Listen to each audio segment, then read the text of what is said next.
Pour bien s'entendre, il faut bien s'écouter. Rendez-vous sur M, la petite radio du Grand Maghreb.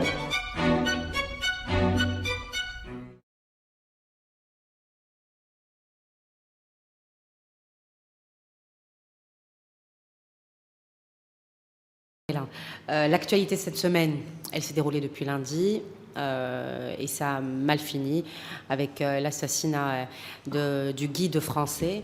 Un assassinat, enfin les images macabres, d'ailleurs on en reparlera tout à l'heure si vous voulez bien. Est-ce que ma première question peut-être serait en rapport avec... il y a beaucoup de questions à poser autour de ce qui s'est passé. Au-delà du fait que ça nous rappelle, à travers ces images, que ça nous rappelle beaucoup la pratique du GIA en Algérie, ça pose énormément de questions autour de cet État islamique, de cette allégeance qui a été faite donc ici à Alger par des groupes terroristes. On va en parler. Mais première question d'abord par rapport au traitement, parce que nous sommes des journalistes, traitement de l'information, traitement sécuritaire, comment le traitement médiatique s'est fait, comment le traitement sécuritaire s'est fait par rapport à cette affaire. J'aurais voulu avoir d'abord votre point de vue. Il y a beaucoup de questions là encore à relever. Qui c'est qui veut prendre la parole pour commencer ? Messieurs, Abed ? Pour le traitement médiatique, il est géré exactement comme si les gens du Daesh avaient dicté la manière de gérer cette information. C'est-à-dire que tout le monde en parle, avec beaucoup d'émotion, c'est vrai que c'est un événement qui est très dur, très douloureux. Sur le plan humain, c'est quelque chose de très difficile à supporter, mais c'est l'exemple typique de ce qu'on appelle un acte terroriste. C'est l'impact qui en est attendu, qui compte, et voilà. Les médias ont réagi exactement de la manière que voulaient les terroristes. Peut-être avant de parler des médias en France, parce que c'est eux qui ont été et qui sont concernés en premier lieu, et on a vu un petit peu le traitement de l'information par les médias français. Peut-être le traitement ici, comment l'information s'est faite. On s'attendait comme d'habitude quand il y a des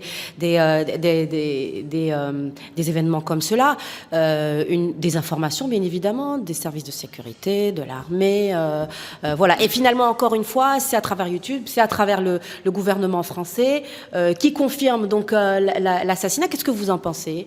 En fait, comme d'habitude, l'information n'a pas emprunté les canaux officiels. Le gouvernement, c'est habituel, n'arrive pas à communiquer dans ces situations.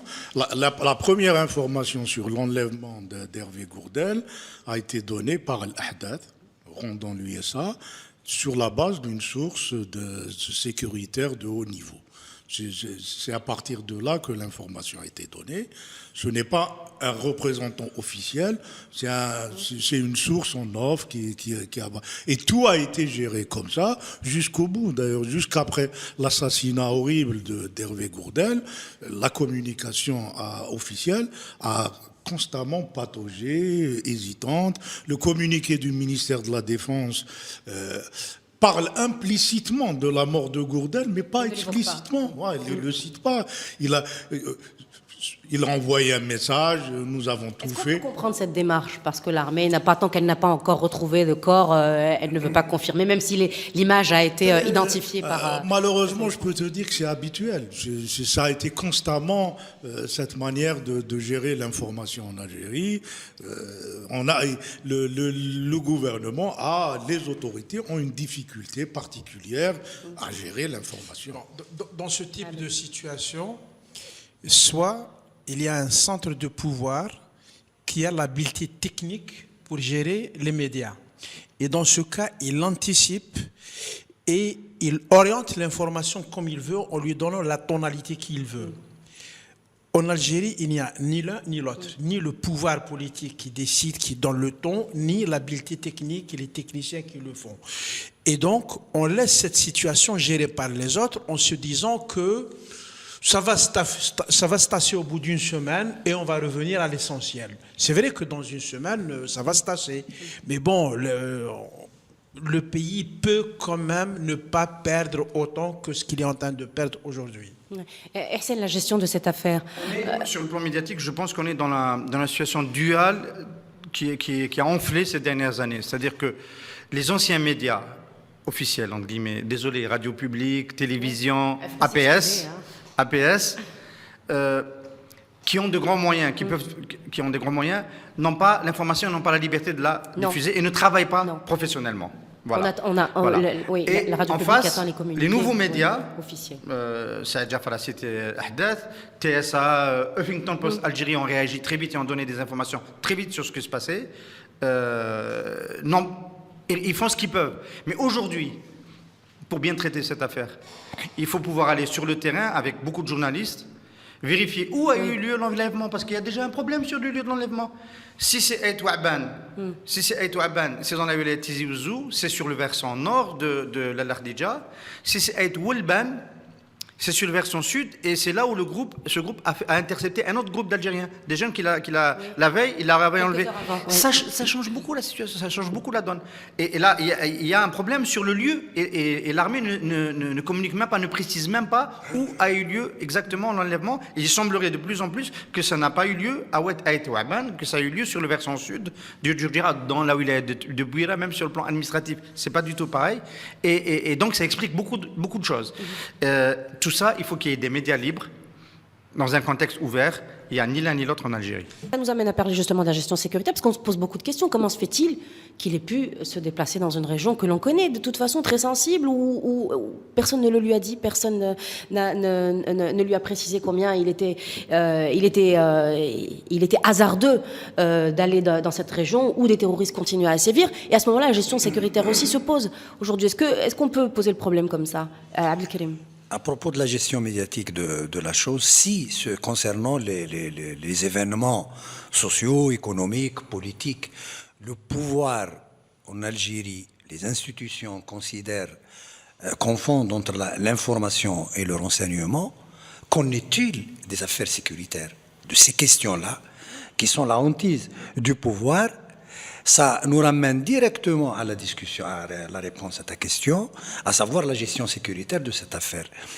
Le terrorisme s'est enraciné en Kabylie, dans une région névralgique, proche d'Alger. C'est-à-dire, c'est la vitrine quand même du pays. Ça fait des années que le terrorisme fait ce qu'il veut dans cette région-là, sans que les services de sécurité arrivent à mettre un terme à ce phénomène qui est en train de coûter cher au pays, aussi bien sur le plan de l'image globale du pays que sur les questions économiques et le tourisme et tout. On va y arriver. Ce groupe-là, d'AQMI, d'où est sorti ce groupuscule qu'on appelle Daesh? Non, Jund al-Khalifa. Daesh, oui. C'est en Irak. Le Khilafa. Ça reste une filiale de Daesh, de l'État islamique. Sur les mesures prudentielles, il faut bien sentir que le gouvernement est pris entre deux feux, et très très mal à l'aise. C'est-à-dire que d'un côté, ils vendent l'image de la stabilité qu'un pays est normalisé, on peut venir faire des affaires, faire du tourisme. Donc, il y a ce discours. Et de l'autre côté, il sait bien que la situation sur le terrain n'est pas sécurisée partout, et donc il prend des mesures pour déjà limiter les visas. Là, juste la semaine avant ce qui est arrivé, il y a une délégation de tour opérateurs de Janet et de Tam Nasset qui a harcelé le ministère des Affaires étrangères parce qu'ils étaient en train de rater leur saison. C'est maintenant qu'elle commence la grosse saison de tourisme saharien, à cause des retards de visas. Il était clair que le ministère des AE donne les visas au compte-gouttes, il tient un discours sur le tourisme, il donne aux visas pour le Grand Sahara au compte-gouttes parce qu'il n'a pas envie de gérer des problèmes. Et bon, sur le Nord, c'est plus flou. On dit à personne des ressortissants étrangers, vous n'avez pas le droit d'aller, de circuler est-ouest, au nord, etc. Au contraire, on leur dit vous pouvez dans les venir. Ils sont pris entre eux. Par contre, il faut signaler. Donc à ce moment-là, on dit aux gens qui hébergent, aux gens qui y ramènent. C'est pour ça que, je signale au passage, qu'aujourd'hui les services de sécurité ont tout raté depuis le début dans cette affaire. Et ils sont en train de s'acharner sur les amis de Hervé Gourdel qui l'ont invité en Algérie et avec qui ils ont été. Ils sont toujours en détention. Il faudra en reparler dans les prochains jours. Donc, mesures prudentielles, c'est très délicat à gérer. Et en fait, le vrai problème, c'est que 14 ans après le retour de la paix, entre guillemets, de l'ère Bouteflika, il ne devrait plus y avoir des zones à risque aussi importantes. À Washington, M. Lamamra avec John Kerry, oui.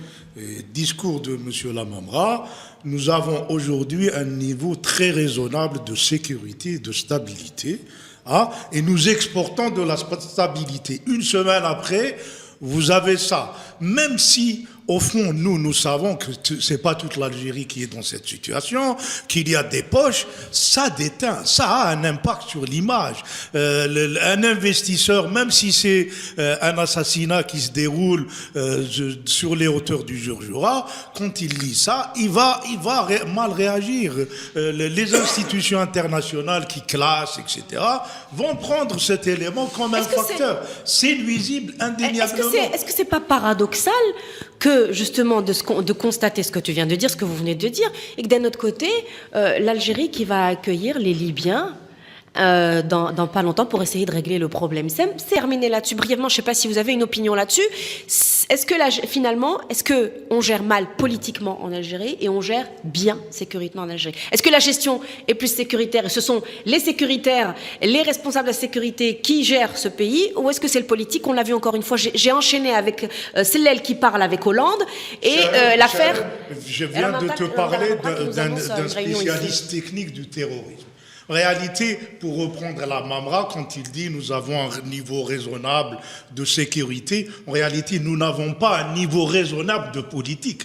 Voilà. Nous sommes un pays où la dépolitisation, la fermeture de la scène politique, l'implication de la population est très faible, et du coup, aucune force au sens technique, ne peut venir à bout de quelques groupes qui sont décidés. C'est la réalité qui se pose depuis longtemps. Elle est de l'ordre du politique, elle n'est pas de l'ordre du technique. Que ce soit même Tigan Tourin, en prenant toute la somme des informations, on se rend compte que ce sont des Algériens qui ont donné toutes les informations nécessaires sur la base, sur sa configuration, pour mener l'action. Donc il y a un problème de l'État algérien avec sa population et un problème politique. J'ai dit, il y a deux hypothèses, il n'y en a pas 100 000. Ou bien les services sécuritaires algériens sont incompétentes, elles n'arrivent pas à résoudre, elles sont incompétentes. Parce que l'incompétence étant quelque chose de largement partagé chez nos élites technocratiques et aux affaires. Ou alors, elles sont manichéennes et elles utilisent la situation en Kabylie pour maintenir un seuil minimal les deux thèses existent. Un seuil minimal de nuisance. Est-ce que dans le cas de la Kabylie, c'est opérant? Est-ce que c'est opérant? Bon, le grand coup, la grande fracture de ton fils de 2014, pour l'ANP, c'est le 18 avril 2014, 48 heures après l'élection de Bouteflika, 17 soldats tués à Yeboudraren dans un bus pas protégé au moment où ils levaient le camp. Ça s'est passé sur une crête qui est à 10 km à vol d'oiseau de l'endroit supposé de l'enlèvement de Hervé Gourdel. Donc il y a un kyste terroriste, le Tema. On parle tout à l'heure, Saïd disait que le seuil minimal raisonnable de politique n'existe pas en Algérie. Le seuil minimal de sécurité n'existe pas. En Kabylie, ce n'est pas normal, ce n'est pas acceptable, parce que ces régions-là sont habitées, il y a des populations, elles sont cernables. Je lisais, moi je discute avec les anciens de la Wilaya 3, Moudjahidine. Quand la France a déclenché l'opération Jumelle en 59, ils ont vidé toutes les vallées de cette région. Toute l'Aïlène a été obligée de quitter quasiment, de fuir vers la mer, vers l'Akfado. L'Akfado a été rattrapé. Amirouche est sorti par ce col-là, par Aït-Ouaban, pour se réfugier dans la vallée d'Assoumam, etc. Donc, si on décide politiquement de réduire, on réduit. Cela nous amène, en tout cas, on n'en a pas parlé encore, à évoquer cet État islamique ici à Alger. Alors, qu'est-ce que ça vaut? Info, intox, c'est sérieux? À prendre en considération. Est-ce que c'est un groupe franchement qui est organisé, qui a un sanctuaire peut-être, qui s'est sanctuarisé en Irak et qui a pu comme ça développer des filiales un petit peu partout comme ici en Algérie? Qu'est-ce que vous en pensez? En fait, il y a plein d'informations contradictoires, mais là où on peut résumer ce qu'on peut savoir, c'est qu'il s'agit d'un petit groupe d'une quinzaine de personnes. Derrière, un certain dénommé Goury, qui était un des proches de Droutktel, qui aurait fait dissidence. On n'a pas une idée exacte réelle de son âge, puisqu'on dit qu'il a été emprisonné dans les années 90, et qu'il aurait, en tant que membre de réseau de soutien, et qu'après il aurait rejoint le groupe. Donc, objectivement, pour moi, ça apparaît comme une création subite. Hein. D'ailleurs, Comme le Daesh. c'est une des raisons qui fait que certains ont développé une théorie du complot en disant qu'on nous crée ça pour forcer l'Algérie à rallier la coalition, À s'impliquer etc. davantage. Mais objectivement, c'est avec une quinzaine de personnes. On ne sent pas réellement que le Daesh, le Khalifa, crée un quelconque attrait en Algérie. Contrairement à ce qui s'est passé un peu avec AQMI, qui a été boosté, à mon avis, par l'intervention américaine en Irak. Je crois que Faire un coup médiatique, on oui. est dans des configurations qui sont très différentes entre l'Algérie, la Syrie, l'Irak, la Libye. C'est pas parce qu'on est spécifique ou là, c'est techniquement ce qui s'est passé en Irak et en Libye. L'occupation étrangère a détruit l'État national. En Syrie, l'objectif c'est de détruire l'État. Cela dit au passage. Non, non, destruction. L'intervention étrangère. En Syrie, ce qui est en train de se passer vise aussi à détruire l'État national. En Algérie, on est dans une configuration totalement différente. L'État national, jusque-là, n'est pas contesté. Et donc, en Irak, le terrain était favorable. Et moi, j'avoue qu'au début, quand Abou Bakr al-Baghdadi s'est proclamé khalifa, moi, je me suis dit, il a fumé un joint de trop. C'est un calife à Bagdad en 2014, C'est pas prendre au sérieux, oui. c'est pas sérieux. Et finalement, Et donc, tu as des types à côté de Djurdjura qui affirment leur allégeance à ce calife. Et là, tu t'es dit la même chose, Là, ils ont fumé là, il un a fumé joint. 2 joints de trop. Et malheureusement, l'actualité évolue différemment et on se rend compte finalement du décalage culturel, politique, du décalage dans le temps entre ces groupes et le monde moderne. C'est ça, ça me frappe énormément plus que l'actualité technique, si tu veux. tu ne leur donnes pas plus de poids, Hussein. En Algérie, je tends à penser comme Saïd, que ça n'ira pas très loin. Il y a une responsabilité de l'Occident, mais elle n'est pas tout à fait là où la situe Abid Cherif. On peut en parler. Qui finance le Daesh? On peut en parler. En Algérie, il y a des statistiques qui le montrent. Hein. On était sur un trend baissier du nombre d'attentats par année de 99, 2000, 2001, 2002, 2003. Et à partir de 2004, ça s'est remis à monter. Et ça s'est remis à descendre, Dieu merci. Autour de 2008, l'année 2007, c'est l'année où il y a eu les attentats de AQMI à Alger. Palais du gouvernement, siège de l'ONU, siège du Conseil constitutionnel. Et quand on regarde de près, la remontée entre 2003 et 2008, 2004 et 2008, correspond à la reprise de recrutement qui correspond à l'invasion de l'Irak. C'est George Bush Junior, ce sont les États-Unis qui ont redonné un nouveau souffle au recrutement en Algérie. Et cette génération qui aujourd'hui fait allégeance à Abou Bakr al-Baghdadi, avec son chef qui a 35 ans, est issue de cette période. Elle peut pas venir de plus loin. Abou Bakr Abou Salman, qui s'appelle Goulmi, Abdelmalik Goulmi, il a dû naître en 79, 78. Donc voilà, il est né à la politique avec l'invasion et au djihadisme, avec l'invasion de l'Irak. Et donc on est déjà dans cette sphère où on se détermine par rapport à l'international. Et enfin, le problème, c'est qu'on a laissé la braise allumée en Algérie et qu'il a suffi qu'il se passe ce qui s'est passé au Moyen-Orient pour que ce vent chaud arrive sur la braise et que ça reparte. Mais bon, je pense que comme le bois et tout ce qui est mauvaise herbe a été brûlé pendant les années 90, ce feu qui redémarre cette fois-ci n'ira pas très loin. La Ard Mahrouga déjà.